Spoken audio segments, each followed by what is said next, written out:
महाराष्ट्रातील महत्त्वाच्या बातम्या फक्त 10 मिनिटात. या चॅनेलला अजूनही सबस्क्राईब केलं नसेल तर आत्ताच करा. राज्यात समान नागरी कायदा लागू करण्याच्या दिशेने सरकारकडून महत्त्वाच्या हालचाली सुरू असल्याची माहिती समोर येते. या विषयावर पुढील प्रक्रिया वेगाने राबवण्यासाठी सरकार सकारात्मक भूमिका घेत असून लवकरच महत्त्वाचा निर्णय जाहीर होण्याची शक्यता व्यक्त केली जाते. मिळालेल्या माहितीनुसार मुख्यमंत्री देवेंद्र फडणवीस समान नागरी कायद्याच्या अंमलबजावणीबाबत ठाम असल्याचे देखील सांगितलं जात आहे. या कायद्याची अंमलबजावणी कशा पद्धतीने करता येईल याचा अभ्यास करण्यासाठी विशेष समिती स्थापन करण्याची तयारी सुरू असल्याची चर्चा आहे. या समितीकडून विविध कायदेशीर, सामाजिक आणि प्रशासकीय बाबींचा सविस्तर आढावा घेतला जाईल अशी देखील माहिती आहे. राज्य सरकारने शेतकऱ्यांसाठी नुकताच एक महत्त्वाचा निर्णय जाहीर केला आहे. मुख्यमंत्री देवेंद्र फडणवीस यांनी शेतकऱ्यांसाठी दिवसा वीज पुरवठा देणार असल्याची घोषणा केली आहे. आतापर्यंत अनेक शेतकऱ्यांना रात्री शेतीसाठी वीज मिळत असल्याने मोठ्या अडचणी निर्माण होत होत्या. ही समस्या दूर करण्यासाठी यंदाच्या वर्षाअखेर राज्यातील प्रत्येक शेतकऱ्याला दिवसा वीज देण्याचे लक्ष्य सरकारने ठेवले आहे. सुरुवातीला 8 तास वीज उपलब्ध करून दिली जाईल आणि पुढील टप्प्यात हा कालावधी वाढवून 12 तासांपर्यंत नेण्याची योजना आहे. या निर्णयामुळे शेतकऱ्यांचे काम अधिक सुरक्षित, सोपे आणि वेळेवर होईल अशी अपेक्षा व्यक्त केली जाते. महाराष्ट्रात लैंगिक अपराधास प्रवृत्त करणाऱ्या जाहिराती फलक तसेच संकेतस्थळे व समाज माध्यमांवरील अशा जाहिरातींना प्रतिबंध करण्यासाठी विद्यमान कायद्यांतील दंडात्मक तरतुदी अधिक कठोर करण्यासाठी तज्ज्ञ समिती स्थापन करण्याची घोषणा मंत्री आशिष शेलार यांनी विधानसभेत केली आहे. त्यामुळे आता अशा जाहिरातींवर बंदी येणार आहे. राज्यात पावसाचा जोर प्रचंड वाढला असून हवामान विभागाने 4 जुलै रोजी राज्याच्या विविध भागात अतिमुसळधार पावसाचा इशारा दिलाय. आज मुंबई आणि आसपासच्या परिसरासाठी देखील अत्यंत महत्त्वाचा इशारा जारी करण्यात आलाय. आज मुंबईसह संपूर्ण कोकण किनारपट्टीवर मुसळधार ते अतिमुसळधार पावसाची शक्यता वर्तवण्यात आली आहे. अशा परिस्थितीत आवश्यक काम असल्यासच घराबाहेर पडावे आणि प्रवासादरम्यान काळजी घ्यावी असे आवाहन प्रशासनाकडून करण्यात आले आहे. अकोल्याचे मुद्रांक जिल्हा अधिकारी किरण चौधरी यांच्या जळगाव येथील लाचलुचपत प्रतिबंधक विभागाने टाकलेल्या धाडीत तब्बल जवळपास 3 कोटींचे घबाड सापडल्याने एकच खळबळ उडाली आहे. जळगावातील आतापर्यंतची ही सर्वात मोठी एसीबी कारवाई मानली जाते. 10,000 रुपयांची लाच घेताना अटक झाल्यानंतर एसीबीच्या पथकाने चौधरी यांच्या घराची झाडाझडती घेतली असता बेहिशेबी संपत्तीचा मोठा साठा समोर आलाय. नाशिक आणि जळगाव एसीबीच्या 8 ते 10 अधिकाऱ्यांच्या पथकाने शुक्रवारी रात्री 3 कॅमेरा कारवाई करत घराची तपासणी केली. या कारवाईत तब्बल 1,53 लाखांहून अधिक रोख रक्कम, 72 लाखांच्या आसपास सोन्या चांदीचे दागिने तसेच विविध ठिकाणच्या मालमत्तेची कागदपत्रे जप्त करण्यात आली आहेत. उपमुख्यमंत्री एकनाथ शिंदे यांना आज रुग्णालयात दाखल करण्यात आल्याची माहिती समोर आली आहे. त्यांच्या प्रकृतीत बिघाड झाल्याने त्यांना रुग्णालयात दाखल करण्यात आल्याचे वृत्त आहे. दरम्यान उपचारानंतर शिंदेंची प्रकृती स्थिर असल्याची माहिती समोर येते.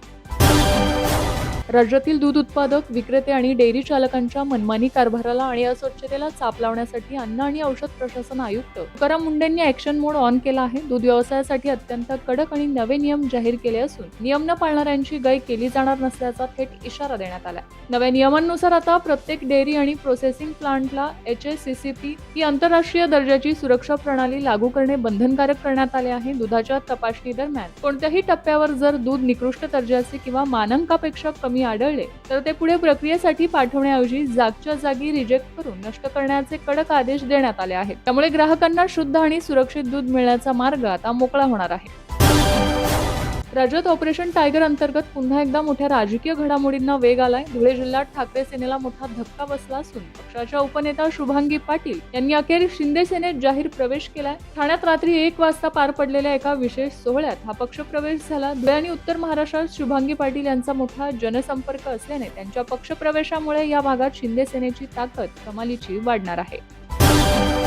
विधान परिषदेचे आमदार सदाभाऊ खोत यांनी शरद पवारांच्या राष्ट्रवादीवर जोरदार टीका केली आहे. राष्ट्रवादी हा पक्ष नव्हे तर टोळी आहे अशी टीका करताना या टोळीपासून सावध राहावे असा सल्ला खोत यांनी महायुतीच्या नेत्यांना दिला. आषाढी वारीनिमित्त राज्य सरकारने वारकरी संप्रदायासाठी मोठा निर्णय घेतला आहे. पंढरपूर येथे मानाच्या पालख्यांसोबत जाणाऱ्या 1400 दिंड्यांना प्रत्येकी 20,000 रुपयांचे अनुदान मंजूर करण्यात आले आहे. या योजनेसाठी एकूण 2,80,00,000 रुपयांचा निधी उपलब्ध करून देण्यात आला असून त्या संदर्भात शासन आदेशही जारी करण्यात आलाय.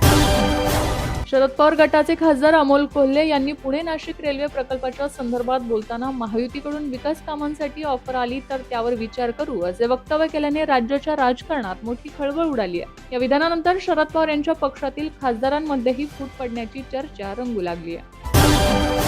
हाय सिक्युरिटी रजिस्ट्रेशन नंबर प्लेट म्हणजेच HSRP नंबर प्लेट मुदत संपल्याने वाहनधारकांची तारांबळ उडाली आहे। 1 एप्रिल 2019च्या अगोदरच्या वाहनांना HSRP नंबर प्लेट बसवणे आवश्यक आहे। अशातच तब्बल 5 वेळा HSRP नंबर प्लेट बसवण्यासाठी मुदतवाढ देण्यात आली होती। 30 जून 2026 नंतर मुदतवाढ मिळेल अशी अपेक्षा अनेक वाहनधारकांना होती। मात्र राज्य शासनाने मुदतवाढ दिली नाहीये। HSRP नंबर प्लेट नसेल तर वाहन संबंधी सर्व कामे रखडणार, त्याची खरेदी विक्री होणार नाही, तसेच इतर कामे केली जाणार नाहीत। परिवहन आयुक्तांनी दिलेल्या आदेशानुसार गस्ती पथकामार्फत HSRP नंबर प्लेट नसलेल्या वाहनांना कमीत कमी 1000 रुपये दंड आकारला जाणार आहे। महाराष्ट्राच्या राजकीय वर्तुळात सध्या अर्थमंत्री पदावरून पुन्हा एकदा जोरदार हालचाली सुरू झाल्या आहेत। हे महत्त्वाचे पद राष्ट्रवादी काँग्रेस पक्षाकडे येणार असल्याचे बोलले जात असून त्यासाठी ज्येष्ठ नेते आणि माजी मंत्री दिलीप वळसे पाटील यांच्या नावाची जोरदार चर्चा रंगली आहे। या पार्श्वभूमीवर दिलीप वळसे पाटील यांनी पंढरपुरात विठ्ठल दर्शनासाठी आले असता माध्यमांशी संवाद साधला। हे अर्थमंत्री होणार ही चर्चा फक्त माध्यमांमध्ये सुरू असून याबाबत अंतिम निर्णय आमचे पक्षश्रेष्ठी योग्य वेळी घेतील असे स्पष्टीकरण त्यांनी दिले। केंद्र सरकारने बेकायदेशीर कारवाया कायदा अंतर्गत जैश-ए-मोहम्मद, लष्कर-ए-तैयबा आणि इतर दहशतवादी संघटनांशी संबंधित 23 जणांना अधिकृतपणे दहशतवादी घोषित केले आहे। या संदर्भात अधिकृत आदेश जारी करण्यात आलाय। UAPA नुसार एखादी व्यक्ती दहशतवादी कारवायांमध्ये सहभागी असल्याचा विश्वास केंद्र सरकारला वाटल्यास त्या व्यक्तीला दहशतवादी म्हणून घोषित करण्याचा अधिकार सरकारला आहे। अशा घोषणेनंतर राष्ट्रीय तपास संस्था आणि इतर तपास यंत्रणांना संबंधित व्यक्तींची मालमत्ता गोठवणे, निधी पुरवठ्याचे मार्ग बंद करणे, शस्त्रांवरील प्रवेश मर्यादित करणे तसेच त्यांच्याशी संबंधित मालमत्ता जप्त करण्याची कारवाई करता येते। केतन अग्रवाल प्रकरणात दररोज नवे खुलासे समोर येत आहेत। या प्रकरणातील मुख्य आरोपी सिया गोयल आणि चेतन चौधरी यांची पोलिसांकडून चौकशी सुरू असली तरी दोघांकडून मिळणाऱ्या उत्तरांमध्ये विसंगती आढळत असल्याची माहिती समोर येते। त्यामुळे तपास अधिक स्पष्ट करण्यासाठी सिया गोयलची लाई डिटेक्टर टेस्ट घेण्याची तयारी पोलिसांनी सुरू केली आहे।